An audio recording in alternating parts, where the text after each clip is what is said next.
Welcome to my YouTube channel आमी आक्तारी। आजकेर क्लासे आमी तोमादेर क्लास 7 इंग्लिश सब्जेक्टर lesson 5 uncle Podger hangs a picture এই স্টোরিটা থেকে অ্যাক্টিভিটি 7 অ্যান্ড অ্যাক্টিভিটি 8 এই দুটো অ্যাক্টিভিটিস সলভ করব। আগের ক্লাসগুলিতে আমি আঙ্কেল পোজার্স হ্যাংস আ পিকচার দুটো ইউনিটই পড়ানো হয়ে গেছে লাইন বাই লাইন এবং আগের অ্যাক্টিভিটিগুলো সলভ করা হয়েছে। তোমরা যারা ভিডিওগুলো দেখোনি আমি ডেসক্রিপশন বক্সে তাদের লিংক দিয়ে দিব, সেগুলো তোমরা অবশ্যই দেখে নিও। তো আজকে তোমরা যারা আমার চ্যানেলে প্রথম এসেছো প্লিজ চ্যানেলটা সাবস্ক্রাইব করে নিও। ওয়েস্ট বেঙ্গল বোর্ডের ইংলিশ ক্লাসগুলো পাওয়ার জন্য পাশে থাকা বেল আইকন অবশ্যই প্রেস করো সমস্ত নোটিফিকেশন পাওয়ার জন্য। আর আগে থেকে তোমরা যারা সাবস্ক্রাইব করে রেখেছো তোমাদের অসংখ্য ধন্যবাদ।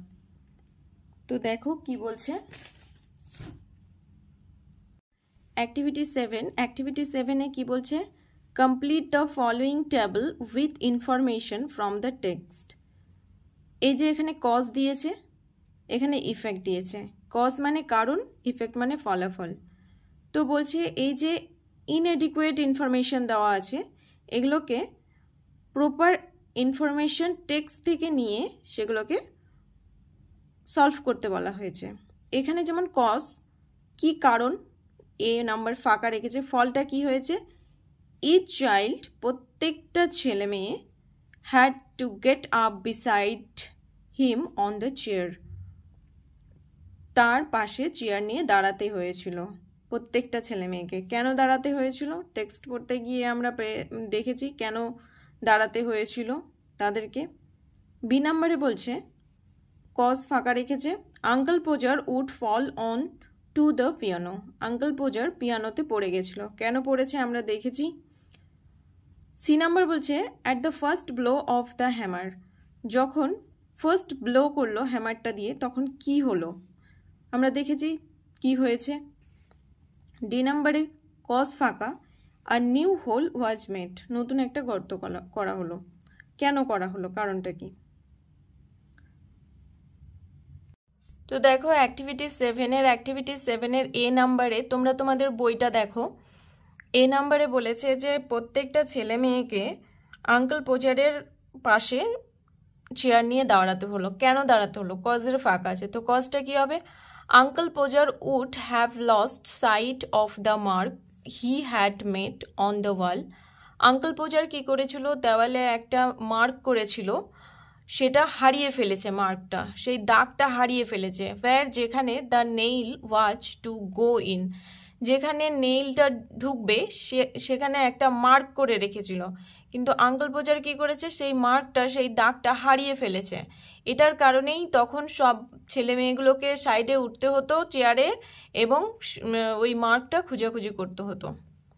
বি নাম্বারে কি বলেছে তোমরা তোমাদের বই দেখো। বি নাম্বারে বলছে ইফেক্টের ঘরে আছে uncle Podger would fall on to the piano, uncle Podger পিয়ানোতে পড়ে গেছিল কেন। তাহলে কজের ঘরে ফাঁকা আছে, কি হবে কজের ঘরে, trying to reach a point 3 inches beyond what was possible for him to reach, কি কেন পড়ে গেছিল, কারণ আঙ্কেল পোজার চেষ্টা করছিল যেটা সে নাগাল পাবে তার থেকে 3 ইঞ্চি উপরে ওঠার চেষ্টা করছিল, তখনই সে পড়ে গেছিল। তো তোমরা আনসারগুলো লিখে নাও অবশ্যই, কারণ তোমরা মনে রাখতে পারবে না, আমি বইয়েও দেখিয়ে দিচ্ছি তোমাদের।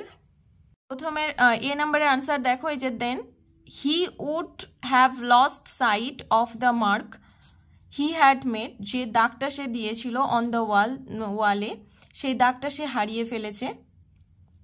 ওয়্যার যেখানে the nail was to go in, যেখানে পেরেকটা ঢুকবে। বি নাম্বারের কোয়েশ্চেনের আনসার এই যে ট্রাইং টু রিচ, চেষ্টা করছিল পৌঁছাতে, আ পয়েন্ট এমন একটা পয়েন্টে 3 inches বিয়ন্ড 3 ইঞ্চি দূরে, what was possible for him, যেটা তার জন্য পসিবল সম্ভব তার থেকে, টু রিচ যেটাতে পৌঁছানো সম্ভব যতদূর তার থেকে 3 ইঞ্চি উপরে পৌঁছানোর চেষ্টা করছিল, সেজন্য তিনি পড়ে গেছিলেন পিয়ানোর উপর।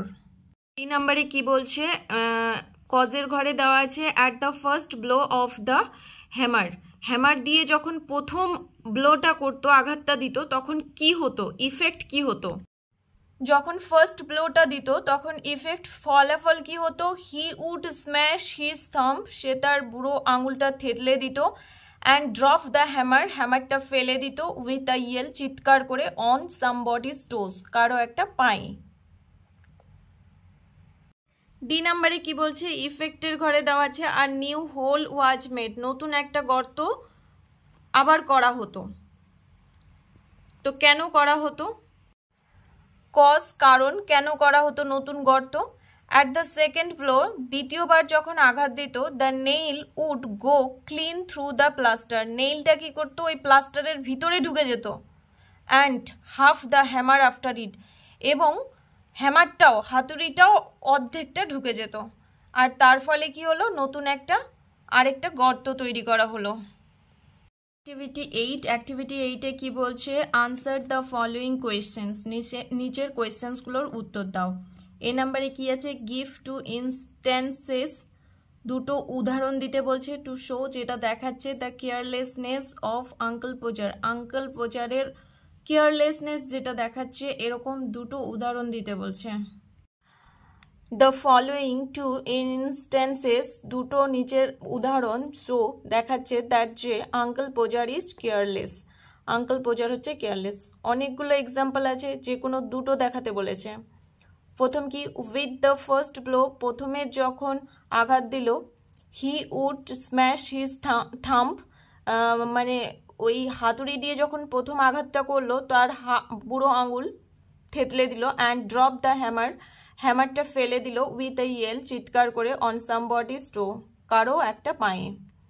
দ্বিতীয় হচ্ছে 2 number, at the second blow, আর দ্বিতীয় ব্লোটা যখন দিল, the nail would go clean through the plaster, এত জোরে ব্লো করেছে যে নেইলটা একদম প্লাস্টার ভেদ করে চলে গেছে, and half the hammer after it, আর তার সাথে সাথে হ্যামারের অর্ধেক অংশও ঢুকে গেছে। বি নাম্বার কি বলছে? What did aunt Podger say after uncle Podger smashed his thumb, aunt Podger কি বললেন যখন আঙ্কেল পোজারের হাত, মানে বুড়ো আঙুল স্ম্যাশড হয়ে যেত, তারপরে আন্ট পোজার কি বললেন?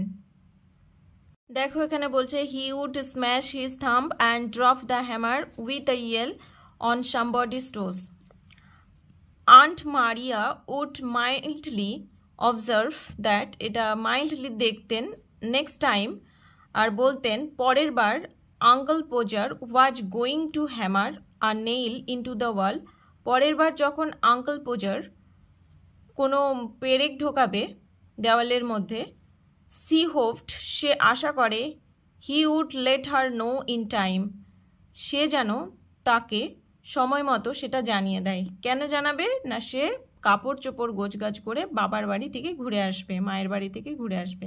কি হবে? আনসারটা এই যে, after uncle Podger smashed his thumb, uncle Podger বুড়ো আঙুলটা যখন থেতলে দিত, aunt Podger said that, aunt Podger সেই সময় বলতো, next time when Uncle Pojar was going to hammer a nail into the wall, she hoped he would let her know in time.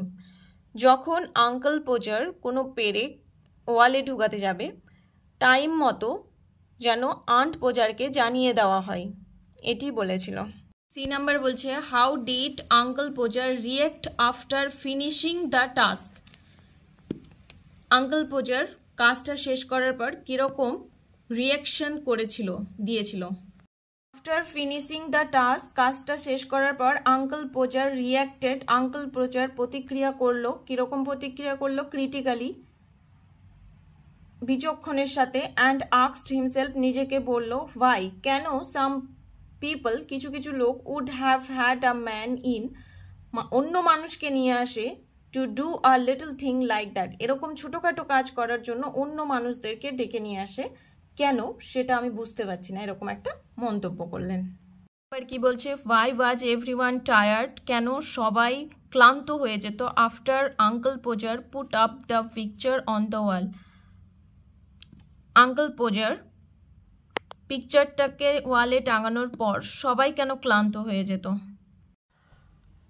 After uncle Podger put off the picture on the wall, uncle Podger পিকচারটাকে ওয়ালে টাঙানোর পর everyone was tired, প্রত্যেকে ক্লান্ত হয়ে যেত, because কারণ they had to bring nails, তাদেরকে নেইলস আনতে হয়েছে, হ্যামার আনতে হয়েছে, স্ট্রিং, স্ট্যাবলাইডার, রুল আনতে হয়েছে, and had to get up, এবং উঠতে হয়েছে অন দ্য চেয়ার, চেয়ারের উপর উঠতে হয়েছে, বিসাইড হিম, তার পাশে, হ্যাঁ, অ্যান্ড এবং হেল্প হিম, তাকে সাহায্য করা হয়েছে, কন্টিনিউয়াসলি, বারংবার তাকে সাহায্য করা হয়েছে, আনটিল, যতক্ষণ থেকে না the picture was Hang at about midnight, মধ্যরাত পর্যন্ত, মধ্যরাতে যতক্ষণ থেকে না পিকচারটা ওয়ালে টাঙানো হয়েছে ততক্ষণ পর্যন্ত তারা কন্টিনিউয়াসলি, অবিরামভাবে তারা সাহায্য করেছে তাকে, সেজন্যই সবাই ক্লান্ত। তো এই ছিল ভিডিওটা ভালো লাগলে অবশ্যই লাইক দিও, চ্যানেলটাকে সাবস্ক্রাইব করো এবং বন্ধুদের সাথে শেয়ার করো। Thank you.